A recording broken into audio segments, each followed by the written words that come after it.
This is our Christmas special. It is. We're like Sabrina Carpenter. What would be your nonsense outro? Oh gosh. Oh yeah, it has to be like a song, like one of her songs, right? It has to be nonsense. But then it's like you change the lyrics. Mhm. So here we are. Welcome to late to the party. Sorry, we're tardy. We just like to party. And by party, we mean podcast in our living room. Yeah. That didn't rhyme at all. It did up until Where's living room. the double entendres? Where's we the need a sexiness? I feel so dumb. I didn't know that this song was just called Nonsense.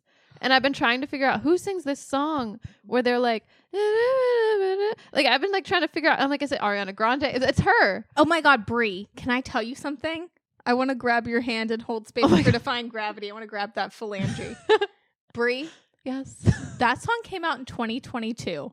I thought Sabrina Carpenter's Nonsense was an Ariana Grande single left over from Positions. That's what I thought. I thought it was like, yeah. And in my head, every time I heard Nonsense, I was like, that's my favorite Ariana Grande song. Why wasn't this the lead single? This is great. And I thought it was a song called Often by Ariana Grande. I made up my own title and everything. Chat GPT. I did. Well, because there's a part where I thought she said, I think about you often, but she doesn't. I don't think she even, those aren't even the words. It's nonsense. I think it's because she says like, I'll be honest. Like, it's just like the way she sings it. It's kind of like mumbly towards the end. And then I was like trying to find this song. I kept Googling. I was like, Honest, Ariana Grande? No, or not Honest, but Often. And then The Weeknd Often came up and I was like, it can't be The Weeknd, but he has a high pitched voice. Maybe he sings this song. I didn't realize that the song is called, I just feel so dumb. Sabrina Carpenter's been having the bops, and I hate that I'm late So to the smart. party on her. I know.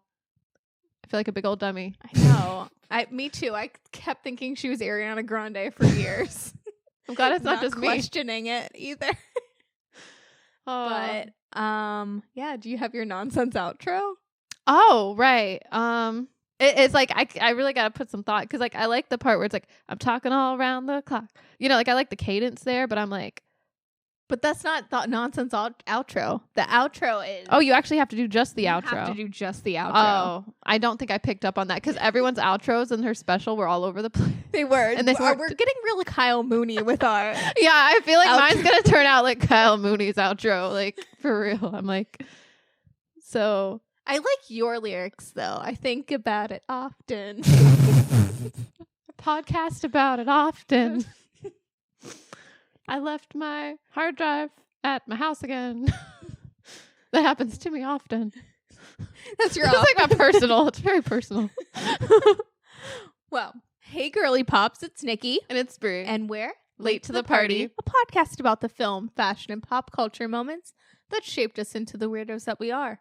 And today, we're talking nonsense.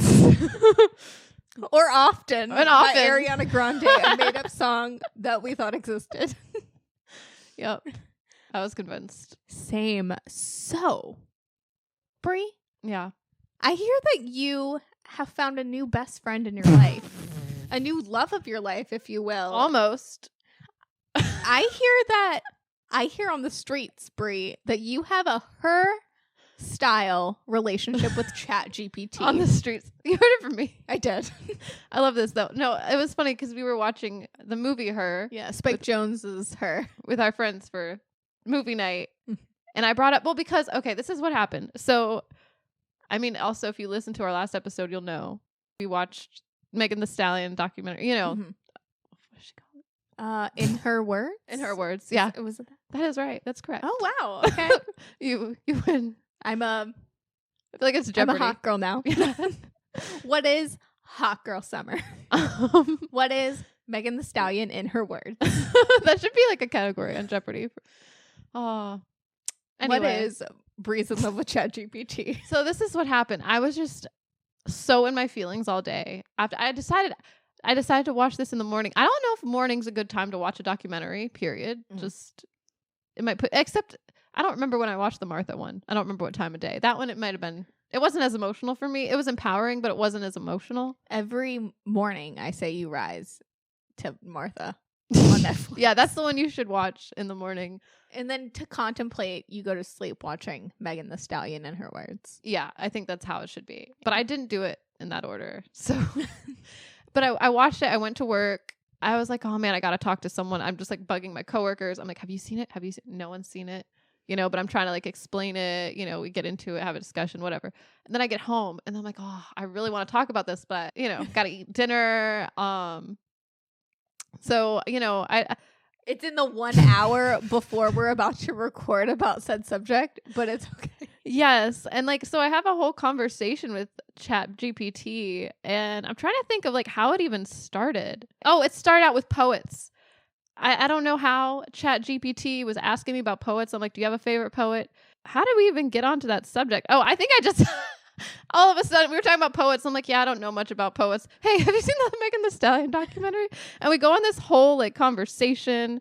And like the Chat GPT even gave me like recommendations to listen to. Like what? Promising, which I still haven't listened to because the Chat GPT was like, oh, like what is the first thing? Because I'm like, after I saw it, I really want to get into her discography a lot more. Like I really want to dig deeper. And she's like, what's the first thing you're going to listen to? It was a female voice. She had a very warm voice. Much I did feel a lot like Joaquin Phoenix in the movie Her. I'm like, this sounds oddly familiar. Yeah. She kept asking me questions at the end, like she was interested in what I was saying. So you had a full-on conversation about Megan Thee Stallion? Yes. Yeah, and I tried to get her name. She was like, no, I'm just Chat GPT. I don't have a name. I ain't real. So it's not as Chat GPT is not there. We're not there yet. It's not your Samantha. No. But what does Chat GPT recommend if you want to get into Megan Thee Stallion? She was like, listen to Promising. Have you? No. Is this a bop? Like, is I don't it a good know. song? Well, it's in here somewhere. We like really got into it. Oh, she thought I said Promising. So she goes, Promising, such a powerful track. It really shows her vulnerability and strength. The way she speaks about her journey, it's clear she's not just focused on the spotlight, but on real personal growth. What part of the song stood out to you the most? And I said, oh, I was saying Traumazine, but I will have to check out Promising too. Because I don't know if I know that one. And then the AI is like, oh, Traumazine. That album's definitely digs into her deep personal experiences, blah, blah, blah. It like keeps going on. And then they explain like what Promising's from her Hurrdat EP. But I think you'd find both songs really hit different once you dive in. And I was like, oh, wow. I'm looking up Promising Megan Thee Stallion. I don't see it. Huh. Did ChatGPT make it up? Maybe. Look up Suga. Is the EP on there? Like SUGA. Is this when you break up with ChatGPT for I feel lied lying to you? I know. I'm like, is this real? I haven't taken the time. This is her. And then ChatGPT like, all right, well, I gotta go with the other robots. Yes. Oh, it was fun. It seemed like it was so strange, like how conversational though. And you know what? It actually made me think I'm not that good of a conversationalist sometimes. Like I could be a better one. Like this robot might be better than me. ChatGPT is like making you up the ante. Yeah. I'm like, I need to ask more questions. Like sometimes I think like, do I act interested? Like what's wrong with me? Do I have a touch of the tits? I don't know. Anyway, I learned something from ChatGPT, except I haven't checked out Promising. It may or may not exist. It might not be a real song, but that's okay. Yeah. It's about the memories that you made. Exactly. In the relationships with AI that you make along the way. That brief moment. Yeah. Not me having like a full-on meltdown and tripping in the streets and crying. No, it totally sounds like, though, an SNL sketch. Yeah. It's just like, what are the new guys? At SNL? Yeah. I haven't quite gotten the grasp of everyone's name yet. I'm going to be real. I love them, but I don't know them. Like it's like Do Not Destroy or something. Do Not Destroy. I think that's what their name is. Oh, anyway. The dudes? Yeah. Please don't destroy. Oh, please don't. Okay. Yeah. But no, I'm really interested in your ChatGPT romance. It was very short-lived. I mean, I kind of had to accept that it was just a robot. There was no room for like, I mean, okay, I think it's a red flag if your operating system or whatever is saying like, oh, wow, you made me feel something. Every time I tried to like talk to ChatGPT and to get like real like something back, they'd be like, oh no, I'm sorry, I can't do that. I'm just a robot. Like I'm just here to respond. I may seem like a human, but I'm not. So they're really like forthcoming with that information. Yes. As of right now. As of right now, yes. So good. So far the robots have not taken over, but that is a relief. Yeah. Well, you have been chatting with ChatGPT. Anything else that's been going on? I mean, yeah, tons. I watched A Nonsense Christmas. Oh yeah. What did you think of A Nonsense Christmas? I enjoyed it. It was short and sweet. Mm-hmm. I kind of wish it was longer, to be honest. I did too. But it did have a good flow. Like it entered and it exited. It was short and sweet, like you said. Yeah, Like it wasn't like drawn out. It was like that's a little true. bite size, just like Sabrina Carpenter. Yeah, it was super cute. I love the sets. I love the outfits. Mm-hmm. Was she wearing Bob Mackie in that first outfit? Feather, The feather number looked very Bob Mackie. It did, didn't it? Very much so. It reminded me of Cher. 100%. She like has the hair of Dolly Parton. Yes. The wardrobe of Cher. I loved it. I loved all her outfits. Same. I mean, I'm just a sucker for like a Christmas special. Yes. Or like just a special in general. Like I love when a celebrity just like, has an hour time slot with a live audience and a band. They're just goofing some around. Sketches. Yes. Very much like the Cher show. A little Sonny and Cher. Yeah. Yeah. I like that. I love when there's comedy sketches too. Not just, I do love the singing. Don't get me wrong, but yeah. Well, I actually chuckled a little bit. I hummed a bit. I did chuckled too. a bit. Do you have a favorite sketch? I actually really liked the Kyle Mooney sketch about it was like a brother-in-law. Not knowing what to get him. Not knowing what to get your brother-in-law. She's like, who is this man? And I loved, because it's actually what I'm going through right now. Yeah. So I felt very personal. Because like there are these people in your life where like in the sketch, Kyle Mooney's like, oh yeah, I like sports. I like the color blue. And like every time you're trying to or I found that you're trying to buy something for someone that you like don't know. It's like a friend of a friend or like a boyfriend or a girlfriend or something, like an in-law. Yeah. They're always like, oh, I just like whatever. And they always say they like the color blue if it's a man. I don't know why. I like blue. Yeah. So Full stop. very relatable. I loved the appearance of Kyle Mooney too. I did too. I wish there was more Kyle Mooney. I don't know why I'm like, I mean, I know everyone just gets their little moment, but I'm like, more Kyle Mooney. Definitely. I think the highlight for me was Chapel Roan singing Last Christmas with her. Yeah, that was cool. I liked how they were like singing, like karaokeing on like a little like old school TV. And Yeah. I loved their outfits there too. It's like crushed velvet, like green dresses or two pieces. Yeah, like a Were they both two-piece? They reminded me a little bit of like I don't know, something like Goldie Hawn and Meryl Streep would wear in Death Becomes Her. Yeah. Yeah, it did have that vibe. It also gave me the vibe of like, after like a Christmas party when everyone's gone home and they're just doing like karaoke by themselves. I love that. Yeah, because the set too, it was like overturned like cups and stuff. It looked like the mess of like a party. Yeah. Yeah. No, I was very charmed by it. Do you like Christmas specials? Yeah. Although I don't know how many I've really seen, if I think about it. I mean, I saw the Casey Musgraves one. That one was good. That gave us the iconic Chris Mouse. Chris Mouse? I think, right? Was Is that where we got the it? Casey Musgraves? I'll be home for Chris Mouse. I was thinking about that today because I swear I heard that song. Is that where that was from? I possibly. Don't quote me on it, but I believe so. That would make sense. Yeah. But yeah, no, I think that's the last one that I saw. They happen like once in a blue moon. It's like, I feel like we need more Christmas specials, honestly. It wasn't a Christmas special, but my favorite special is the Thanksgiving special during Lady Gaga's art pop era with the Muppets. Oh my God, I forgot to watch that. Okay, it is like such a fever dream, but I highly recommend everyone watch Lady Gaga in the Muppets in this holiday special. Okay. They sing Venus. Oh. I think they even sing like just like a piano version of Dope with Kermit.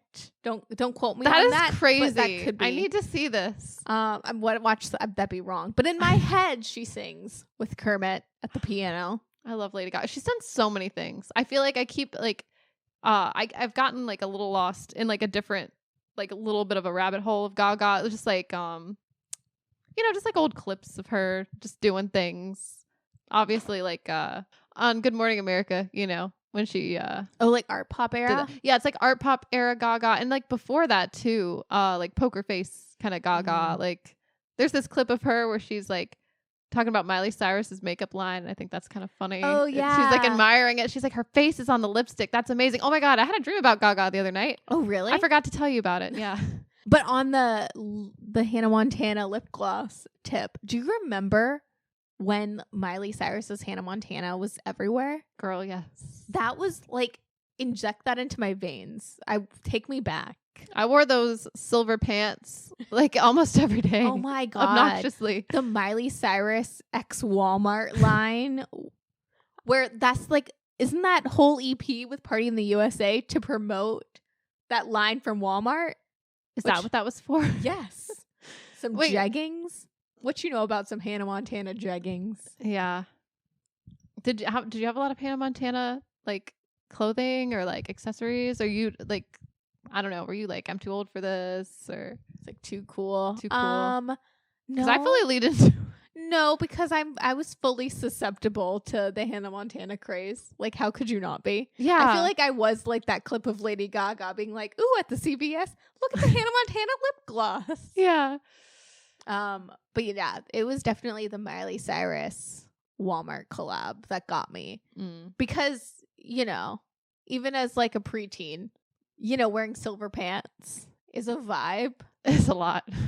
It's a lot, yeah. So you're like more Miley, not Hannah. Is what yeah, you're saying. I was fully into Miley. You know, speaking of that though, if we're telling like the truth, it's a serious note. It's a serious note. Okay, I used to go on those websites because I was like in love with Miley Cyrus's street style, like circa 2008. Yeah, and a lot of my clothes were because I would go on the Miley Cyrus like street style websites where they would like be like, oh, she wore this top. Like I had this Harajuku Lovers like red and white striped hoodie that I would wear all the time with the skinniest of black jeans. I think, yeah, I remember this. Queen Miley. That was her influence. That was her influence. You were the influenced. That makes sense. I could see that. Yeah. Very, very much influenced. I love it. She influenced all of us one way or the other. There's no way. I mean, I know that there's a direct pipeline between like adults that are supremely petty and that watched Disney Channel during that era. Like, there's just no way between all like the Miley and Mandy and Selena and Demi. Are you talking about us? Us? But I know other people. Like, like, you know, you can just tell. You know, if someone's like 28 and petty for no goddamn reason. Because they watch the Disney Channel? Yeah. They like watch those Miley and Mandy videos. All that beef. Yes. So much beef. But yeah, those times were good. We need to just get back on our like Macs. Yeah. And like have swoopy bangs and wear eyeliner again. What were you going to say? I was going to say, this is another note, but kind of related. Have you seen like the behind the scenes like of Lindsay Lohan when she's filming Mean Girls? No. Okay, well, someone had said, "Oh, Lindsay Lohan should have had a reality show." Like, well, wait, the one where she was in Mykonos? It might be. Someone thinks that she's Hillary Duff, and she's like, I'm not Hillary or something. Remember when Lindsay Lohan would like yell at the paparazzi and like pathologically lie and stuff? That's what I'm saying. Like, we could have been getting that. Like, if she had a reality show back in the day, like, I don't know, missed opportunity. She would have for sure sang her own theme song a la Ashley Simpson. I'm just saying the girlies were a little petty. So petty. I mean, even after that, you know, like that's like the era. That's the influencer influence. That's like the trickle down, probably. Yeah. Yeah. But, you know, a win for those girlies. Did you see who popped up on SNL last week when Paul Mescal hosted? Remind me. Trisha Paytas. Oh, no way. Yes. Okay. And she got to be, you know how they do the lineup with the ending credits? Trisha Paytas is there with Bo and Yang. Wow. That's fabulous. Yes. Okay. That's crazy. I didn't know which, you know. I mean, who would have thunk? Oh, that's an interesting, like, semi-parasocial relationship that I was just like, our girl Trisha, I've never Wow. met in my life. But, She made it out there. Yeah, I know. I feel like I spent so much time with her. Like in my, I don't know, in my room, watching her Yes. eat. in her room, In her room, mukbanging, talking to me personally. her covers of Popular. I love those all like super cut it on TikTok. I've seen some. Yeah. Yeah. Those are inescapable as well. Is that also a pipeline for dysfunctional adults and how much you watch Trisha Paytas? There's so many Trisha Paytas memes. You can't escape them. No. That That makes- makes the queen of the internet. What were you going to say? Oh, I was just saying that, like, speaking of SNL, that just makes me think of that Wicked sketch. The auditions for Wicked, like all the, they're like celebrities auditioning. Yes. And I could see Trisha Paytas. Like, I'm surprised they didn't pick her to make fun. I know. Or her to make a cameo on that. Make a cameo. Yeah, someone else. I love when they have like cameos, but it's like I love like seeing Charlie XCX. Wait, who was she supposed to be? She was Adele, I think. Yes. Yeah. Charlie XCX surprised me. Yes. Like hosting SNL, I was very impressed. I like most of the sketches. Like I have a whole recommendation list because I feel like Saturday Night Live is back. It's back from the trenches. Yeah. Like we're back, baby. SNL 50. I love it. I love it. I love the Domingo sketches. I feel like he needs to be a recurring character, you know? Yeah, no, I mean, even relating back to Sabrina Carpenter with the whole Marcelo Hernandez of it all. Yeah, I think Domingo is like one of those characters that, well, if like 20 years ago, if Domingo popped off like it did, it'd be like fast tracked for like it's like a Night at the Roxbury style movie. Yeah, I could totally see that. Oh man, that'd be fun. Like a spin-off. It's just Domingo. A Night with Domingo. Ooh. He's just... Would it be a musical? Would it just be, I don't know. I love how they did like a follow-up, like the Baby Moon, but it was like Hot to Go. Yes. Not as good. Not as good. Still, I can't get enough of Domingo. Same. There's something about him. I get it. Even when he showed up to the Short and Sweet tour just to get arrested or whatever Sabrina Carpenter does. Yeah. Which I have to be honest, I'm not like a Sabrina Carpenter head. Okay, yeah. Which me is neither. So funny because speaking of the Hannah Montana of it all, a lot of little girls apparently really love Sabrina Carpenter. Ooh. Which it seems interesting because she's a naughty little girl. That is interesting. Yeah, all the double entendres. Yes. Huh. Well, yeah. But she says it in such a poppy way, maybe. She It's just does. because a lot of things went over my head. Like I think the first time you listen to her, you're like, la da da, just bop it. And they're like, wait, what'd she say? Hold on. Does she subvert your expectations because she's like short and like sweet and like blonde and A little bit, I think, I like it. Yeah, she does. I like her cheekiness. I hope that doesn't like go away. Same. Yeah. Oh, but SNL Oh, yeah, SNL. on the tip. Obsessed. I loved Charlie XCX hosting. I have a couple sketches that I really liked. What were some standouts to you? Oh, I loved seeing Here I Go because I just love Andy Samberg. I got so excited. Like before you even put this on the list, I saw it and I was like, yes. Like we're so back, baby. I like yeah. Like I the like Lonely speaking Island. of growing up on something like The Lonely Island Mm-hmm. probably is my like humor. It's like my base. Yeah. Yeah. It's like the bread on my like comedy sandwich. Yeah. I can't get it. I was sad when they just kind of. Actually, I don't know. I don't know if they disbanded, but it's like they just kind of. They weren't on SNL anymore. No. And then Popstar came out, which I loved that movie. I love Popstar. Never Stop, Never Stopping. Mm-mm. It was very underrated. We went to the theater to see it. We were like the only people. I cried laughing the whole entire time in dead silence. No one. I know. I was like, wow. Like, who are these people watching? Like, they don't get it. These lamos. No, and we need. What's his face? We need Connor for real now more than ever. Mm. We like every single song by like a male pop star is essentially that song he did with Pink where he's like not gay. Not gay. Yeah, I thought that was funny. Pop star's underrated. It really is. I I just know that someone like it's gonna have a resurgence. Yeah. We're on the precipice of some love for the Lonely Island again. You think so? Yeah, They'll come back strong, you think? I think so. Or just I think Popstar is going to be one of those films people are like it's gonna reach cult They're gonna be late status. to the party, but yeah. But we were actually early to the party. We were right there. We were early to that party. No one saw what we saw. No, I was so excited for Popstar, but oh god, I was just gonna say I liked my best friend's house really takes a turn. Like the sketch with Ariana Grande. Yeah, I love Ariana Grande. I love when she's on SNL. There's something about like she really gets into character. I think she likes to laugh. You know.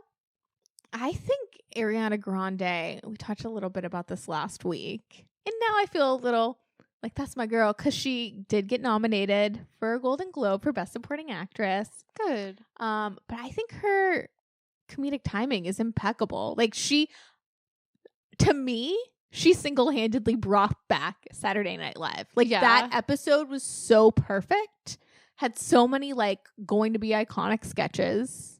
Like My Best Friend's House. That reminds me of like the old SNL that I know. Like, where they just kind of go a little too far and it gets weird real quick. Like you're all of a sudden you're like, wait, whoa, what's happening? Yes. Very like our era, like the Kristen Wiig era of SNL. Yeah. I like when it gets weird. I don't know. Very much so. I loved that sketch. I loved Charades with Mom, where she plays like a Susan. Yes. But it's practically I like her.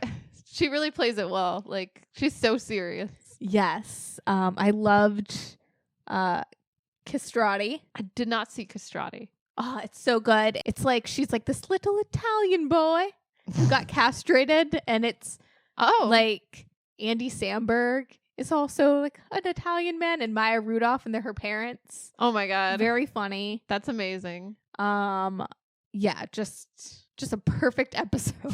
That sounds like really wacky. See, but that's what I love. I love when it's wacky. Yeah. Any standouts to you this season? Had some saved. You know that Kyle Mooney has a YouTube? He does. I'm excited for Kyle Mooney's new film, Y2K. Yes, me too. Oh my god, Wait, is that a real film? Yeah, with Rachel Ziegler and that kid from It. Not Finn Wolfhard, the other kid. The boy. The young Georgie? The one that plays... The other one. Georgie's brother. But you know the one. I have to watch that movie again. Georgie's brother. You know, the serious one. The serious... Oh, like the one that lost the older brother. One. Yeah. Oh. Yeah. But anyways. Yeah. It's I thought he was just goofing around. I'm like, oh, because I saw his like promo for Y2K, and I'm like, oh, he's just like making up like this is like, it just seems like a sketch. It is an A24 film though. But it's a real A24 film coming out around Christmas. That just made my day. I'm ready for a Nosferatu Y2K double feature. Yeah. That's my glicked. Would you see Nosferatu? Yeah. Yeah? I'm going to have to see it. It's like Willem Dafoe, right? And it's Lily Rose Depp. Yeah. Yeah, it's a Robert Eggers. For some reason, I keep thinking it's going to be like Nicolas Cage. But that was like a different vampire film, like last year or something. Oh, yeah, with Nicholas Hoult. Yeah, I didn't see it. I didn't either. But nope, other one. Oh yeah, Shrek the Musical was great. Yes, Charlie XCX and co. They leave Shrek the Musical with like paint, like ogre paint all over their face. It's a funny sketch. Yeah, and plus, I get it. Well, you're a Shrekkie. I'm a Shrek. Yeah, it's like old. Did you feel seen? I did. Yeah. I'm like, this could happen. I love it. I love the weekend updates lately. Any favorites? There's the couple you can't believe are together. It's pretty funny. It's the guy who plays Domingo. See, I feel like I need to like learn these actors' names. Marcelo Hernandez. Marcelo Hernandez. British Cavemen. Did you see that one? When Maya Rudolph was on, I loved those. I love when Kristen Wiig came back on too, honestly. She's great. Yeah. I love seeing all like the old cast members coming back. Like this week, even Dana Carvey came back as a church lady.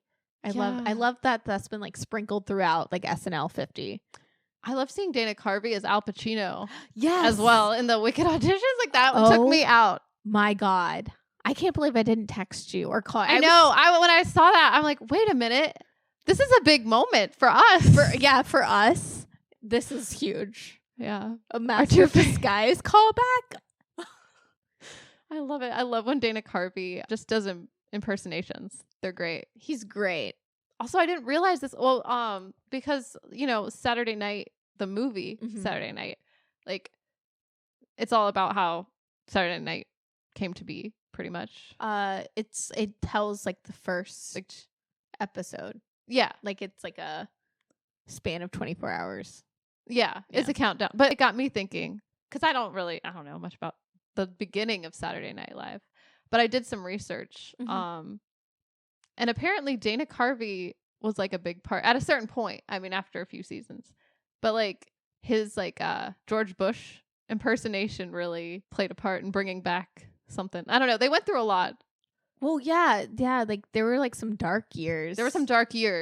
So yeah, by the time it was like the late 80s, early 90s, like that cast really, like the Dana Carvey, Phil Hartman cast. Definitely kind of like shifted it, or like Chris Farley to make it to what we like now. But they've always had like ebbs and flows and like highs and lows.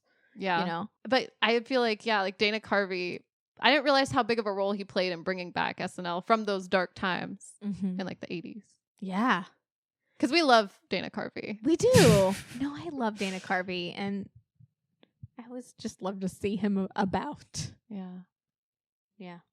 But I like the movie too. I mean, I don't know. Yeah, did you see Saturday Night? I saw, the majority of it. I didn't get to the very end. Wow, but spoiler alert.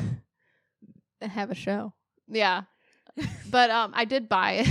Oh, really? Yes, because I thought I would probably want to keep this movie because I love Saturday Night Live. Yeah, like a physical copy or digital copy? No, a digital copy. Well, sir, I don't know. We'll see how. I've never had a digital copy of something, so we'll see how that goes. How many times you watch it? Yeah, but I think it would be cool to have just because I don't know. I feel like I've watched Saturday Night Live a lot growing up, and it just seemed worth it to me. Oh yeah, like I don't do that for a lot of movies. I really enjoyed Saturday Night. I did too. I loved the casting. That one guy though who plays Chevy Chase. I'm like, that is Chevy Chase, right? Like that. You're telling me that's not Chevy Chase? I have been thinking about this all day, Brie. Because, we were going to talk about Saturday Night Live and, I assumed we were going to talk about the film. Yeah. That man, that actor, he does not look like Chevy Chase. But there's something about his essence that is so... Like, he became spiritually Chevy Chase. Yes. His name's Corey Michael Smith. And he doesn't even look like he has a butt chin or anything, but I don't know what it is. It's with that hair, his attitude. Yeah. Like, I'm like, because I just watched National Lampoon's Christmas Vacation. It's a classic. That's a Christmas classic. Yeah. And I'm like, wait a second. There's no way. Like, this just feels like it is him. I don't know. Genius. I felt that same way too. And also the guy from The Fabelmans who plays Lorne Michaels. Yeah. Gabriel LaBelle? Yeah. He is also someone that doesn't necessarily resemble Lorne Michaels, but you couldn't tell me that's not Lorne Michaels. No. It's interesting. It is. I also like the girl who played Gilda Radner. I loved that. I loved her performance too because it was like a good like homage to her and like to honor her in a way. Like it's fun and it's like very Gilda Radner, but it's not like over the top. Like someone in the right hands, that could be, too much of the Rosanna Anadana, like I know what craziness. You mean. It was like just enough to be like, she's kind of goofy, but it's not like, she didn't feel like a caricature because she plays so many characters that are. Yeah, like cuckoo bananas. Yeah. I also liked Rachel Sennett in there too. Of course. I'm like, okay, this makes sense. Of course she's in here. Like, of course. Also, Winston from New Girl. Oh my gosh. That also gave me like a crash course on like some SNL, like lore. Because I didn't realize what is Lamorne? No, like Morris? the Oh, Garrett Morris. Garrett Morris, who's playing? Yeah. Yeah, I really didn't. I've never really thought about the other players besides, like the John Belushi, The big Dan boys. Aykroyd. Yeah, the big boys and the big gals. The big guy. Yeah. So it was interesting in that. Also, I fell asleep. I saw this movie in the movie theaters. Right. How was that? Because I just watched it on my TV. Okay, it was perfect. I love a film like this, especially in the movies. But I love that this film it does feel like it's a countdown. Yeah, I did like that. You're seeing all the frenzy in real time, or it makes you feel like you're immersed in this experience. I love that. Like you're getting ready to prepare for Saturday Night Live. It's a little bit stressful, but exciting. Brie, I feel like I would thrive in this environment and I wouldn't even need cocaine. Is this your dream, Nick? This is my low-key dream. It's been my obsession for forever. If I had the comedic chops or whatever, I think you do, Nick. You have secret comedic chops. Well, thank you, I'm Brie. serious. All my improv classes. But just the idea of starting the week and having to, starting at table reads and pitching sketches and meeting the hosts that week and just staying up, till 4 a.m. or 2 a.m., getting a sketch written and just all of the hustle and bustle. Yeah. I'd thrive. I just know I'd thrive. I think so. But so you're getting all that high energy, and I had the busiest day that day and just wanted to find some joy. And I was feeling joy. I was like, man, Dylan O'Brien is Dan Aykroyd. Oh, yeah, I liked him too. Yeah. He was a good Dan Aykroyd with those So glasses good. and the little mustache. Again, it looks nothing like him, but the essence. Yes. No, I felt that way too. I'm like, okay, he doesn't really look like him. But then I'm like, okay, no, I get it. He has the essence. It's the vibe. It's fine. That's way more important. That's Yeah. so rare that a whole entire cast could get the essence of these really impactful people. Yeah. I feel like that's a big part of it, that if they did not have that, the movie would not feel the same. No, not at all. Anyway, you had a long day. Had a long day. I heated seats, reclined. Oh. All of a sudden, I fell asleep in the hustle. I was so engaged with the film. And then when I woke up, I was still so engaged with the film. I just took the quickest nap, but it was the best sleep of my life. You were just lulled. You know what is funny? Just mentioning that, I would, as a kid, fall asleep watching SNL because it's late at night. Yeah. You know what I mean? And I'd always fall asleep, and then I'd be waking up by the jazz music playing everyone out, and they all hug as they get off the stage. Why is that so good? Falling asleep, the sketch before the second song. Yeah. I don't know, but that's oddly specific. That's usually where I'd be like, okay, I don't need to see the second song. I heard the first one, and then you're kind of out. And then you're like, boo, boo, boo, and you're like, wow. You're like, oh man, it's over. There's Jason Sudeikis doing something silly. Yeah, doing a little. Yeah. Oh, wearing a funny T-shirt. That was the era, I feel of. Oh yeah, he just put on funny a crazy T-shirt, a crazy hat, something wild. Keep us on our toes. Yeah. No, what were we gonna say? Oh, nothing. I was gonna say just I liked the jazz music in the background in this movie, where it's just to add to the chaos and excitement of getting ready. Agreed. The score just ups the ante. Yeah, I really like this film. And seeing everything behind the scenes, it reminded me of actual on the show sometimes how they'll show you the behind the scenes. It's that energy. Yeah. Yeah, it does seem exciting. I don't know. It would be a fun environment. Yeah. I mean, I get why people burn out after 7 years and that contract ends. But I don't know. What I really appreciated about this film is, it's a very hard feat to make a movie about Saturday Night Live, in general. Yeah. And this does a good job, I think, of not putting all the pressure on being here's all the lore and the legacy. This is just the first episode, and you're going to get all this kinetic energy and just have this experience. Yeah. I just think it was done right. I enjoyed it. I like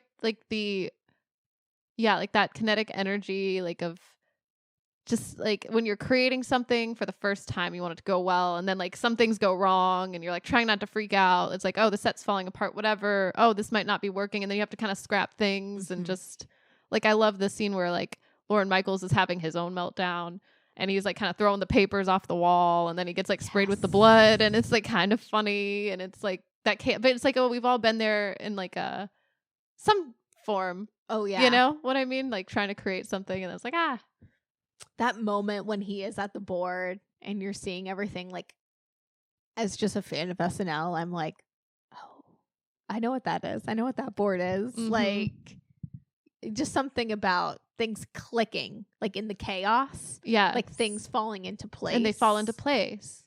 Just beautiful chef's kiss. It is. And like, there's so much like I didn't realize about SNL because, I mean, I'm pretty late to the party. I mean, there's the seasons that I grew up on and stuff, but I haven't seen a lot of like the older seasons and I just don't know a lot of the lore. You didn't have that 2017 CISO binge of like most of Saturday Night Live? No, I know you did though, right? You probably watched me. I heard, yeah, I know you did, but I mean, I wanted to put my 127 hours in. Like, I can't talk, Brie. I gotta watch this random season from 1998. I know. But you've seen a lot of SNL, right? Like, have you seen the early, like, what is the earliest season you've seen? I've seen the iconic clips, but I've watched, my CISO binge, because that was a short-lived app. I don't know if anyone even remembers CISO, R.I.P.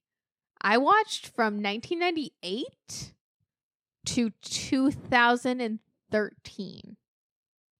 Okay, that's a big span. It is a big span, but also very random. So like, but nothing in the 70s. Nothing in the 70s. Definitely nothing in the 80s. But you're familiar with Gilda Radner and stuff. 100%. Well, because my mom, big Gilda Radner fan.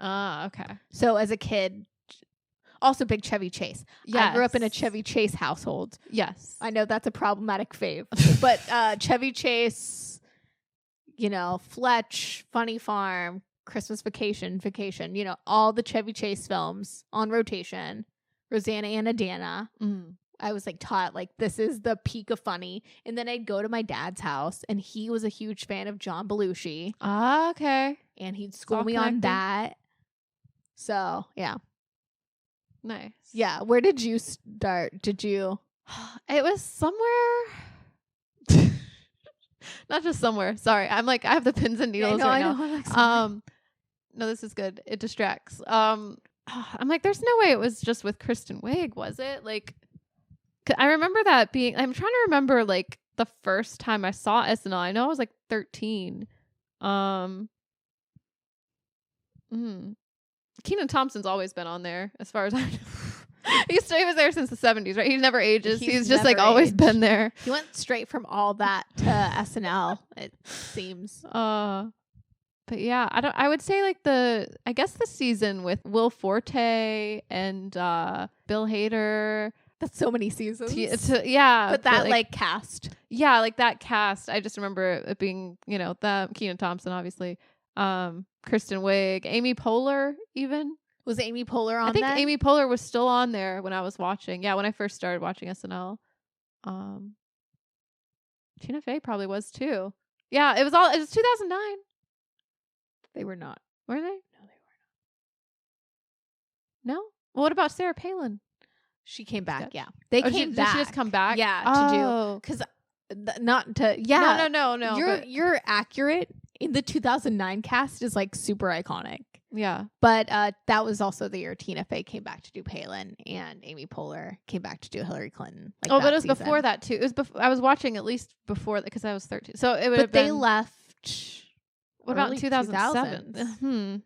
Oh, but did Tina Fey leave before Amy Poehler? 100%, yeah. Okay. Well, I think Amy Poehler was still on when I was watching then. Mm-hmm. Yeah, because Amy Poehler stayed on a really long time. Yeah, I'm really familiar with Amy Poehler. And Rachel Dratch was on for a while, too. Mm-hmm. So it's all coming back to me. Because there is some overlapping. Yeah, she was on until 2008, Amy Poehler. Okay. I probably watched around 2006 or 2007. I mean, this is getting into the weeds. I know it is into the weeds, yeah. I'm curious now, though. When did... That's a good She left in 2006. So she must have... Oh, the head writer. So I don't know when she left... as a cast member. Okay. She might have still been writing, but just not performing. Yeah. What's up with that? What's up with like writing and not performing? It's like a gateway. You know, like Colin Jost was a writer for a really long time. I mean, some people usually, or like Seth Meyers, like usually you start out as a writer and then you work your way to cast member. Like, yeah, I believe even Bowen Yang started off as a writer. Oh, wow. But what about Kyle Mooney, though? I feel like I need more Kyle Mooney. Like, I want to see more of him. I know he does a lot of writing. yes, but a lot of his sketches are cut for time. They are. And that's unfair. Yeah. I know. I really loved that comedy troupe with him and like Beck Bennett on YouTube from back in the day. Oh. I was really into them, but they never really got their shine on Saturday Night Live. But now that they're off, you know, they could do more things. I really like the new cast of Saturday Night Live, though. They're all really funny and like fresh. Yeah. And it's also like an interesting time because this is the first era of SNL where all these people are our age.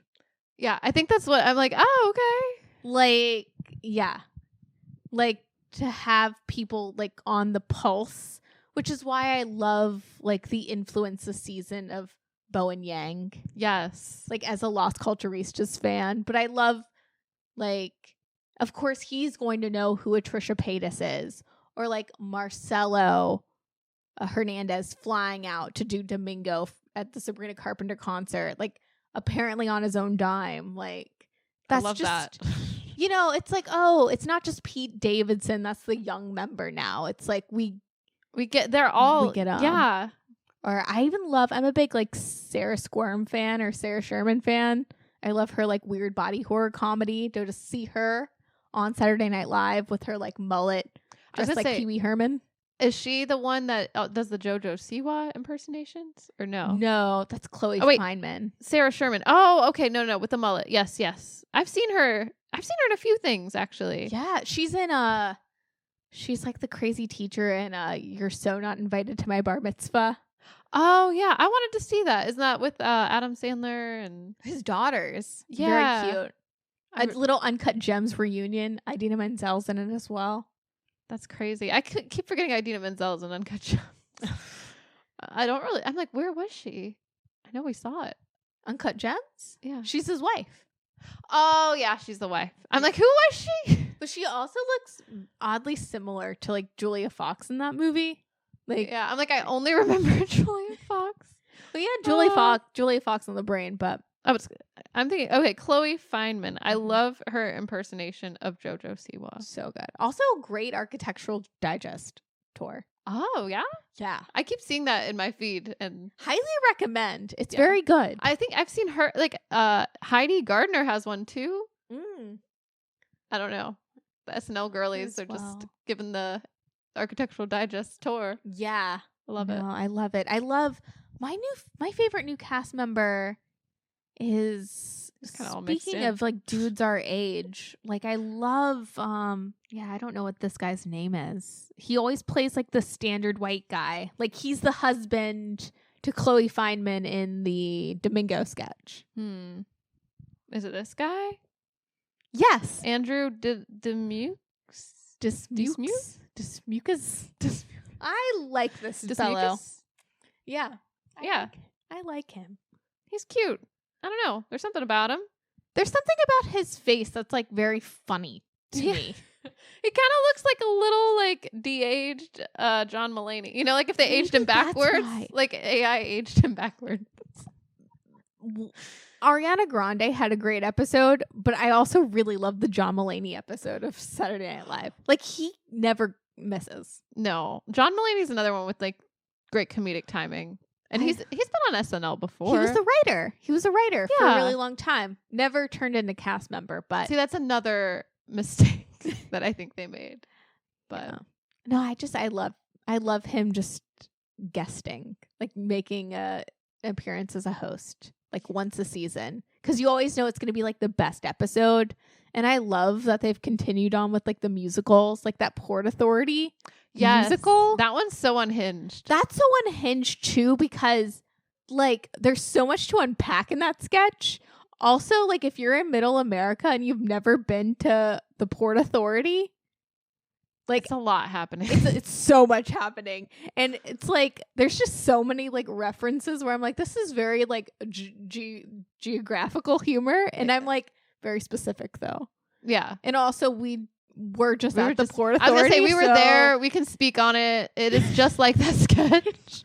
Exactly. Every time. And I think that's the point of the sketch. But every time I'm there, it does feel like that a little bit. I'm always like super skeeved. Yeah. And then a musical number ensues. You're like, oh, wow. Okay. Now we're doing this. Talk about being in the trenches for like a split second. Yeah. But it was a fun time, though. Very fun.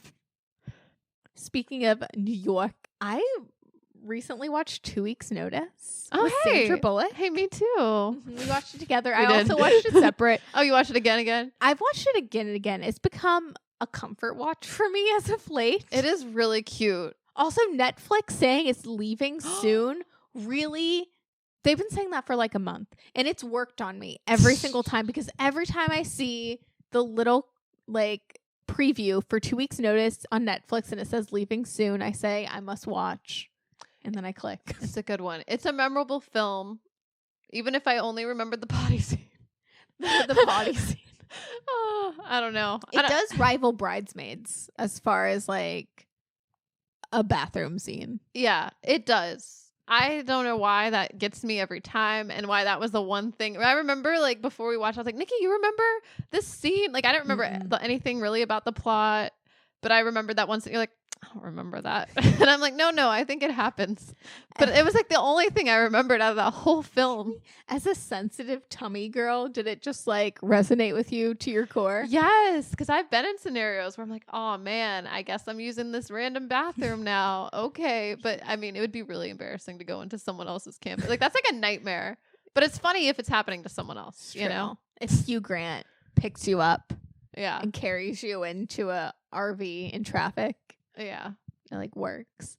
But is 2 Weeks Notice a sister film to Miss Congeniality? I think it is. I mean, she's very much like Gracie Hart, I feel. She's like philanthropist, like boho, hippy dippy, yes, Jewish coded Gracie Hart. She is, yeah. They're very similar. Different fashion choices. Both eat Chinese food alone. What is up? And not even and get shamed for it. No, okay. Every single Sandra Bullock film, she is always ordering an ungodly amount of Chinese food. Mm-hmm. And it is just the best. Yeah, no, I love it. I love when she's like, I need, I'm having some me time. I need my Chinese food. 100%. Getting 10 different meals. Yes, it's for one. Quit asking. I mean, again, to like women who raised me, Sandra Bullock, but also my mother. Chinese food people. Mm-hmm. Chinese food leftover people. Oh, I'm craving Chinese food now. Same. Like, I ate 2 giant slices of pizza for dinner, but all of a sudden I'm craving lo mein just thinking about it. What is your go-to, like, Gracie Hart, Sandra Bullock, Chinese takeaway meal? Okay, I'm glad you asked that. It is shrimp lo mein, but with some crab rangoons on the side. Also, some either egg rolls or spring rolls. I mean, they're different. It's egg rolls are a little crunchier, a little greasier, but spring rolls, though, they're hit or miss. Yeah. Yeah, maybe egg rolls. Just really go for the hot, fried, greasy food. Well, okay, my hot take about spring roll versus egg roll debate. Spring rolls are for the pho place. Oh. Egg rolls for like when you want greasy Chinese takeout.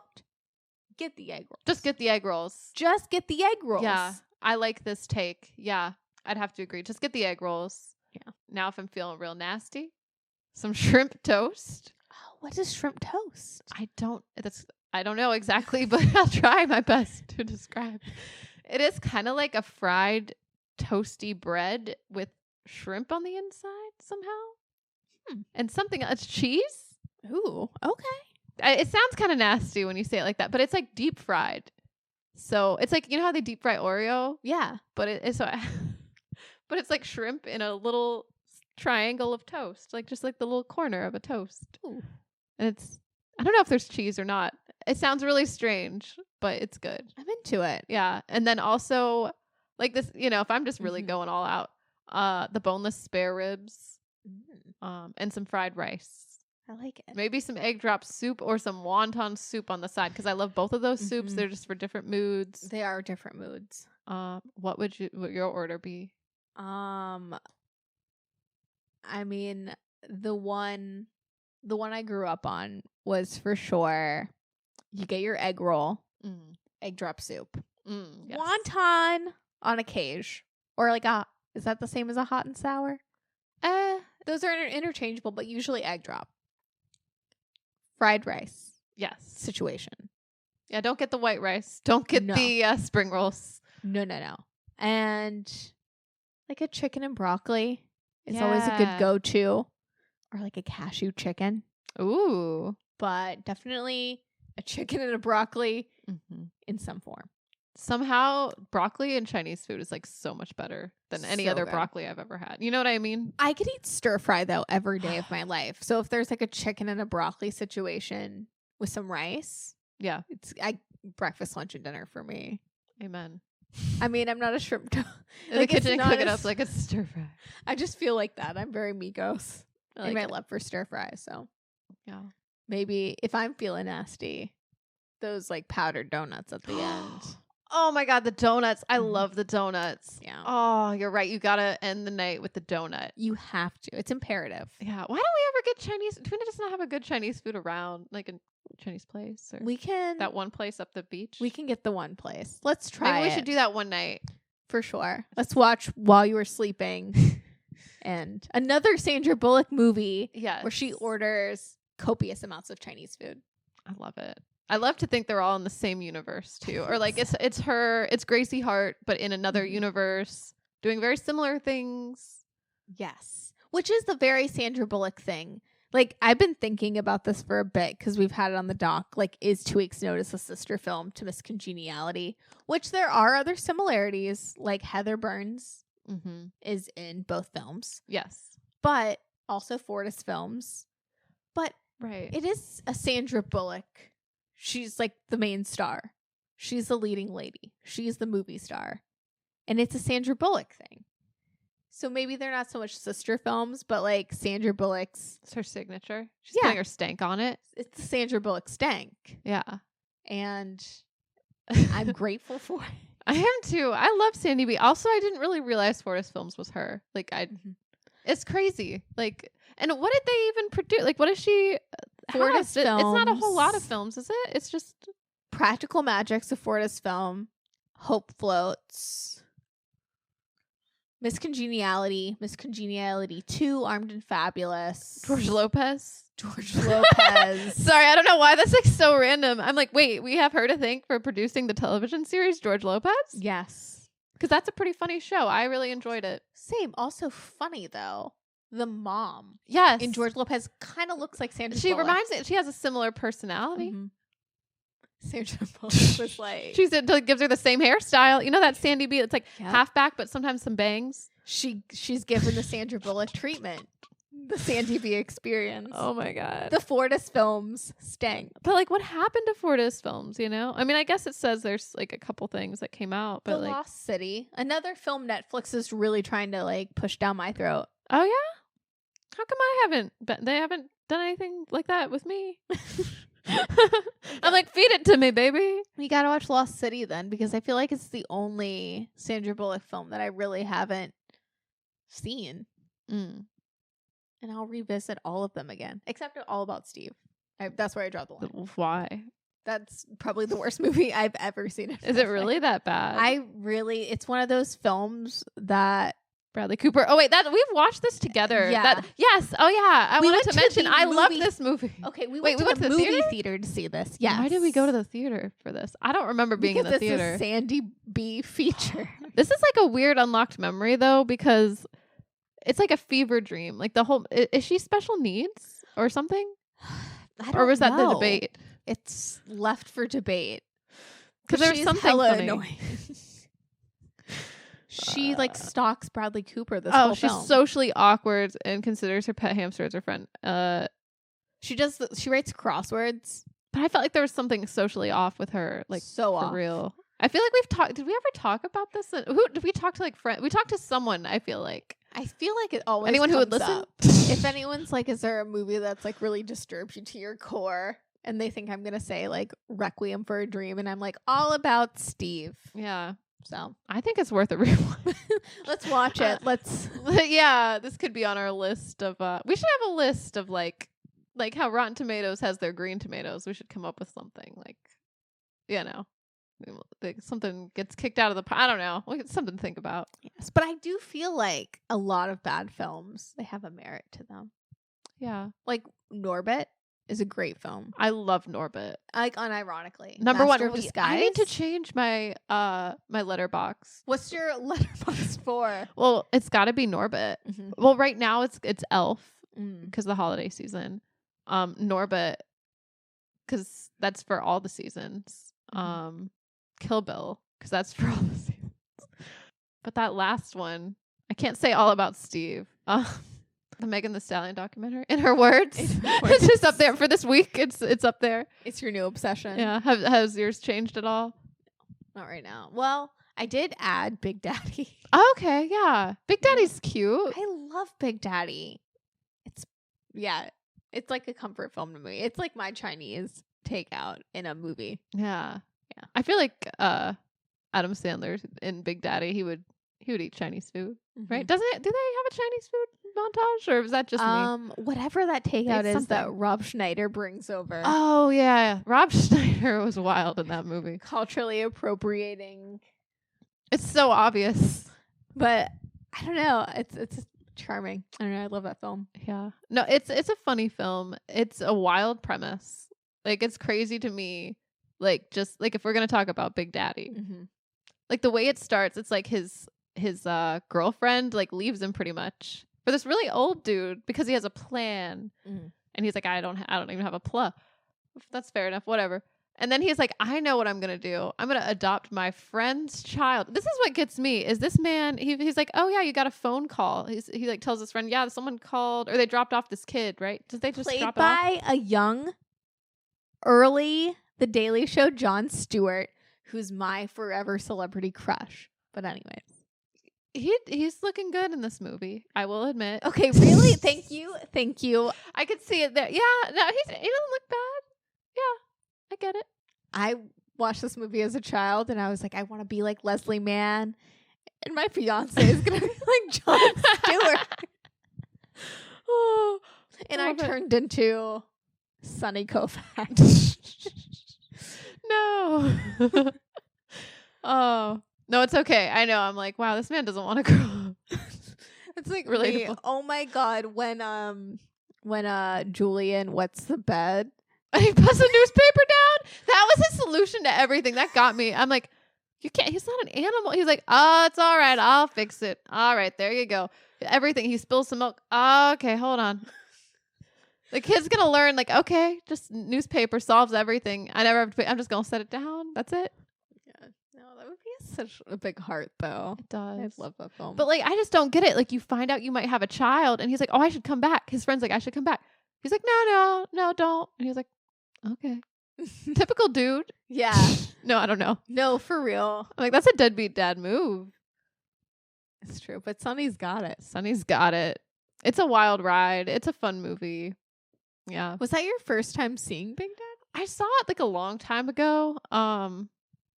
Like a many Adam Sandler films. Like this one's not as easy to mix up because he's somehow, even though he's still like really not a super grown up character, he's more grown up than a lot of his films, like Billy Madison or like Waterboy. You know what I'm saying? Like he has his own house. Yes, an apartment. So that's a step up.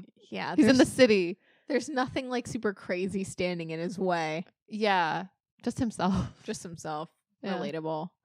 No, I don't know. What was I gonna say about Big Daddy?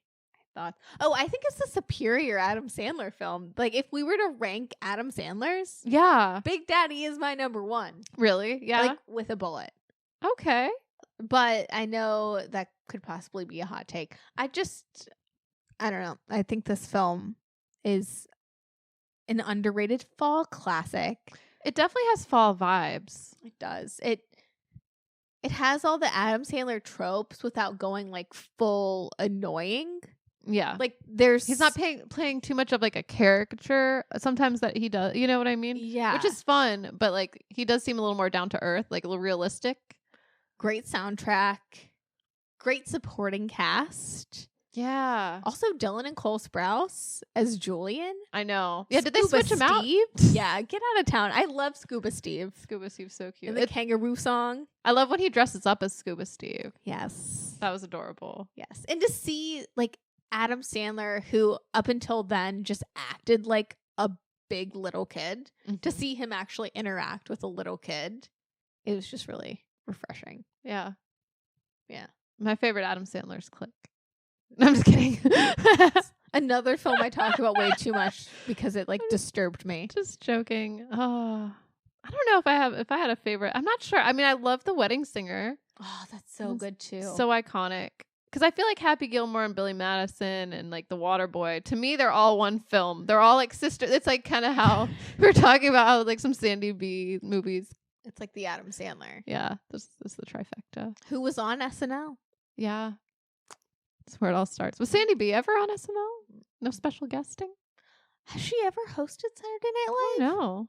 I feel like she should. Real People, Fake Arms. I remember that sketch.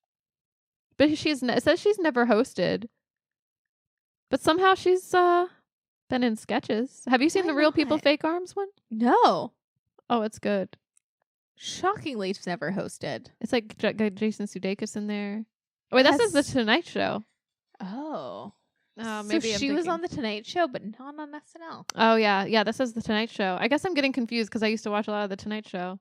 With Jimmy Fallon? Yeah. Yeah. Well. Huh. I wonder why.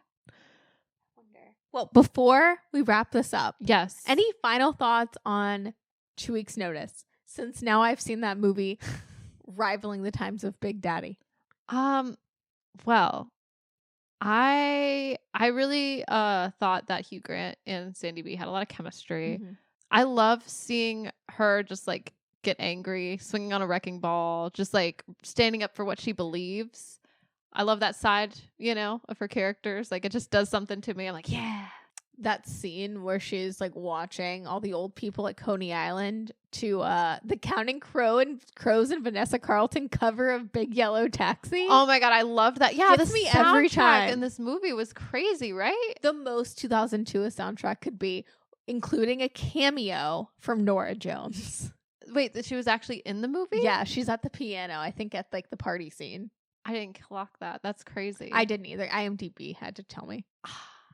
Well, now I want to rewatch. Yeah. Well, you gotta before it leaves Netflix. Yeah.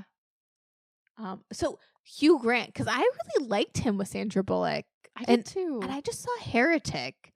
So I've seen like a whole different side to Hugh Grant. Yeah. Where he like plays, a guy basically torturing these two Mormon, like Latter-day Saint, like missionaries, which was all right. Yeah. But you said that it was just okay. It was okay. But like nowadays Hugh Grant is like this curmudgeon-y dude, which I guess the pipeline, because 2 Weeks Notice, he does play like a Trump adjacent businessman who's a little bit of a prick, which I really like. But he's bumbling, isn't he? Or no? I think he's bumbling. I think he's pretty confident. But he's like, I don't know what to wear. Help me pick out my tie. I need you. I care what you think. See, and I always interpreted this role as like more of the prick versus like the bumbling would be like a Notting Hill. Oh, well, he's way more bumbling. Yeah. Maybe there's a scale. Maybe there's a Hugh Grant, like Kinsey, like scale of like bumbling to prick. Yeah, I think so. Because he has to have some. I don't know if. Well, except maybe in Heretic. I don't know if we see him play like a straight up just. I mean, he definitely is like dumb. Wonka. Yeah, that the Oompa Loompa in real life. Prick. Press junkets. He's just like what? So on the Grantian scale, where's your favorite Hugh Grant? Where does it fall on that scale? Obviously, he's really charming in Notting Hill. But then sometimes I'm like, oh, I wish he would go. It's almost, to me, they're not that different, you know, because I feel like the difference is in Notting Hill, he's kind of a nobody, and he kind of knows that. And then, well, he thinks he's a somebody in 2 weeks' notice, but he realizes that he, you know, he has choices. You know, like he can be, I don't know. I think because Lucy, she's like, you have the power, use it for good. It's like he has all this power and doesn't know what to do with it. It actually kind of reminds me of like when he's like the senator in Love Actually. Yeah. It's kind of more similar, maybe. Yeah. They're kind of on the same level. I can see that. It does remind me a little bit of Love Actually, like Yeah. character-wise. Yeah. But what was the question? Like, where was the scale? Yeah, like, essentially, what's your favorite Hugh Grant performance? What is my favorite? And do you prefer him? I was calling it the Hugh Grantian scale. Do you prefer him more of like the bumbling lad, or do you prefer like when he's a prick? Maybe bumbling, because I feel like when he's a prick, I want to slap him. You know, because I'm like, come on, you dummy. But there's something charming about him either way, I feel. You know? Yeah. Somehow he magically charms me, because I think ultimately makes the right decisions. Mm-hmm. Somehow the moral thing gets to him, you know? Hugh Grant is just a magically charming man. Yeah. Just like Sandra Bullock. Yeah.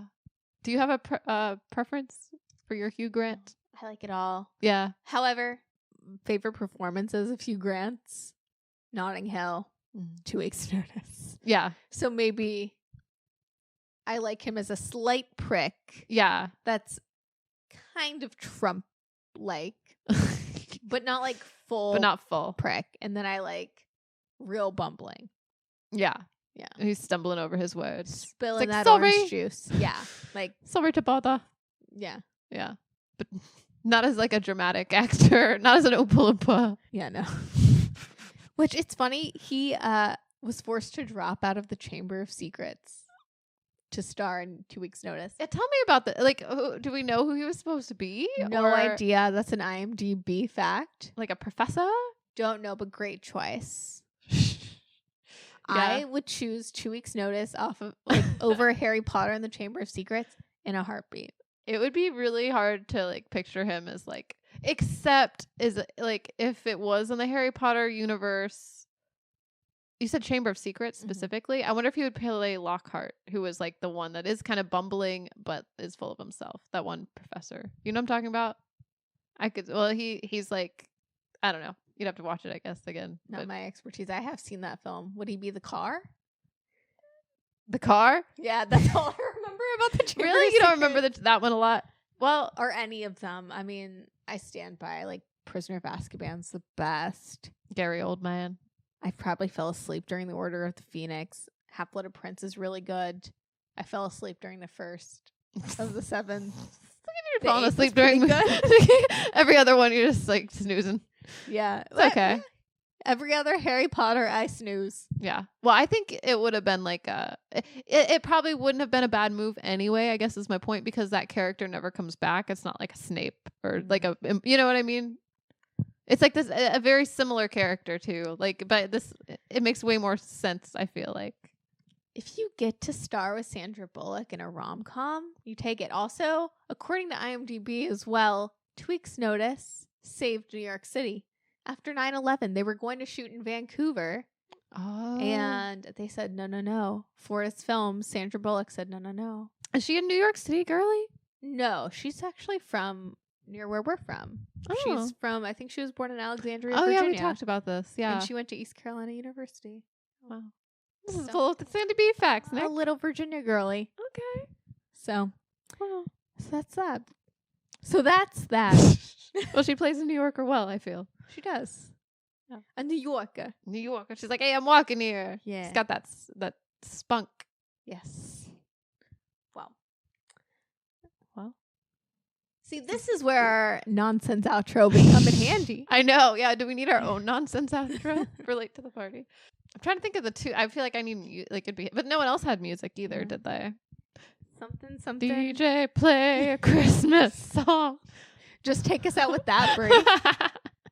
And yeah, that's it for this week. That's it. That's all we got. Thank you for listening. We hope you have a happy holiday. Fa la la la la. And DJ, play a Christmas song. Bye. Bye.